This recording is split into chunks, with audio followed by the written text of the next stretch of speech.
नमस्कार। आजाद संवाद मीडिया में आपका स्वागत है। हम लोगों की आवाज रमेश पटेल। बिहार के पूर्व मुख्यमंत्री राबड़ी देवी ने नीतीश कुमार को फिर निमंत्रण दिया। समय के साथ खबर पाने के लिए चैनल को सब्सक्राइब करें। नमस्कार, खबर विस्तार से। बिहार की पूर्व मुख्यमंत्री राबड़ी देवी ने विधान परिषद में कहा उनके पति तथा राष्ट्रीय जनता दल के अध्यक्ष श्री लालू प्रसाद यादव ने कोई गलत काम नहीं किया है। इसके बावजूद उन्हें सजा मिली। उच्च सदन में विपक्ष की नेता राबड़ी देवी ने प्रवर्तन निदेशालय, ईडी और सीबीआई और आयकर विभाग की तरफ से हर दूसरे दिन नोटिस मिलने की भी शिकायत की। सदन के सदस्य तथा जनता दल यूनाइटेड एमएलसी नीरज कुमार की ओर इशारा करते हुए कहा कि आपको लालू जी पर निशाना साधना और जेल के दौरान कैदी नंबर से बुलाना बहुत पसंद है। लालू जी को बिना कुछ गलत किए सजा मिली है। और राबड़ी देवी ने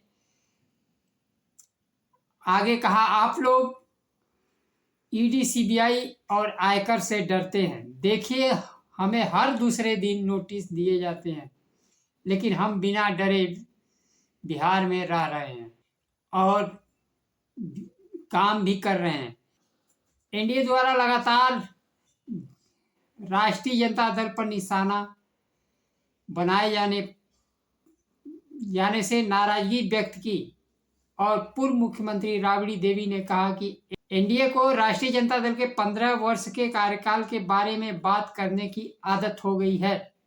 बिहार के लोगों को याद नहीं करते।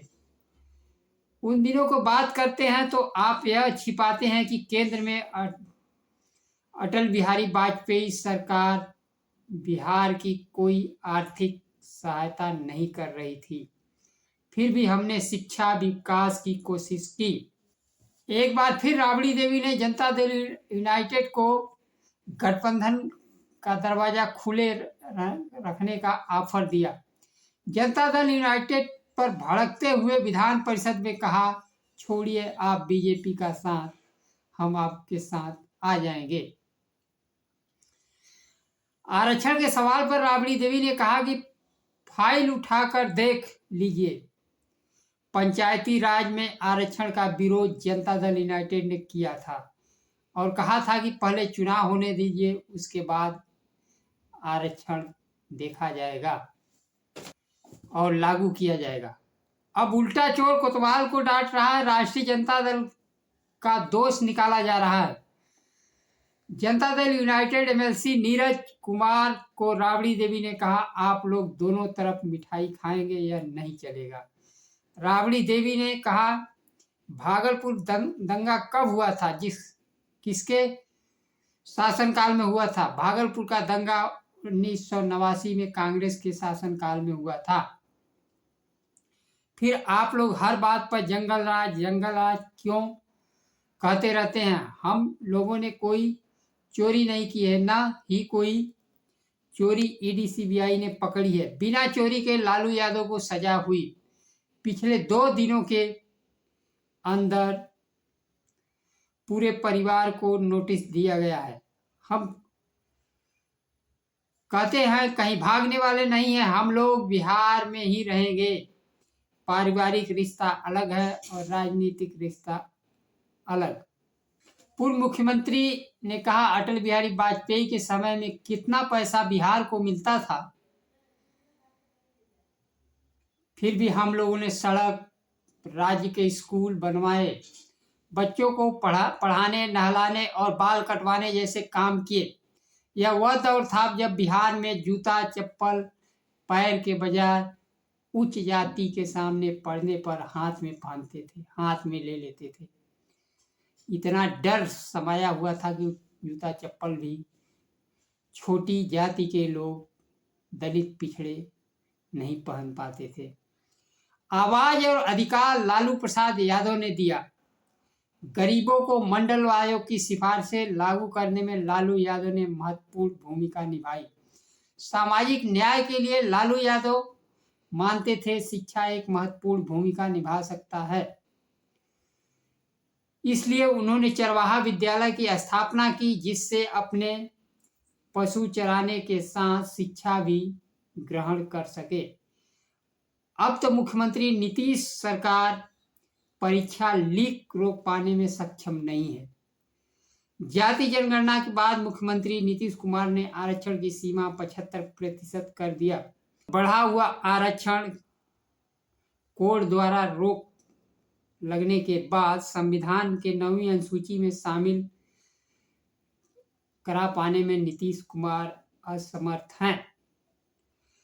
यहाँ ध्यान देने वाली बात यह है कि कोर्ट में आरक्षण को चुनौती देने वाले लोग कौन हैं। कौन लोग नहीं चाहते हैं कि दलित पिछड़े देश की 90% जनता मुख्य धारा में आ जाए, अपने विकास के साथ साथ देश का विकास करे। वो कौन लोग हैं यह पहचानने की जरूरत है। और उन्हीं लोगों के साथ यानी भारतीय जनता पार्टी के साथ नीतीश कुमार खड़े हुए हैं, जो दलितों पिछड़ों को आरक्षण देना नहीं चाहती है। एक बार नीतीश कुमार अगर आज आरक्षण देने की बात और उसे 9वीं अनुसूची में शामिल करने की बात कह दे तो पूरे बिहार में ही नहीं पूरे देश में हड़कंप मच जाएगा। जो दलितों पिछड़ों को आरक्षण नहीं देना चाहते हैं उनको मजबूर होकर देना पड़ेगा, क्योंकि बिहार में चुनाव आने वाला है। अगर आरक्षण से दलितों पिछड़ों को वंचित करेंगे तो जनता आपको सत्ता से वंचित कर देगी। चुनावी वर्ष में भारतीय जनता पार्टी मजबूर होकर आरक्षण को 9वीं अनुसूची में शामिल करेगी। नीतीश कुमार सामाजिक न्याय और मंडल की राजनीति को करने वाले नेता रहे हैं। विपक्ष की तरफ से प्रधानमंत्री पद के दावेदार थे। आज वह मुख्यमंत्री पद के दावेदार होने के लिए सोच रहे हैं। चुनाव तो उनके नेतृत्व में लड़ा जाएगा, लेकिन मुख्यमंत्री का चुनाव भारतीय जनता पार्टी संसदीय दल करेगा। मुख्यमंत्री का चेहरा नहीं होंगे। केंद्रीय गृह मंत्री अमित शाह ने सबसे पहले इशारा किया कि नीतीश कुमार मुख्यमंत्री का चेहरा नहीं होंगे। अब उसी बात को बिहार के राज्य इकाई के नेता दोहरा रहे हैं। यहाँ तक कि प्रधानमंत्री जब 24 फरवरी को बिहार दौरे पर गए तो नीतीश कुमार को लाडला मुख्यमंत्री तो कहा, लेकिन उनके नेतृत्व में चुनाव भी लड़ा जाएगा, लेकिन चुनाव बाद मुख्यमंत्री वह नहीं होंगे। मुख्यमंत्री का चयन भारतीय जनता पार्टी संसदीय दल करेगा। बिहार के पूर्व मुख्यमंत्री राबड़ी देवी ने जनता दल यूनाइटेड और एनडीए को सहलाते हुए गंभीर चोट मारी है। राबड़ी देवी की राजनीतिक समझ दूर की लगती है।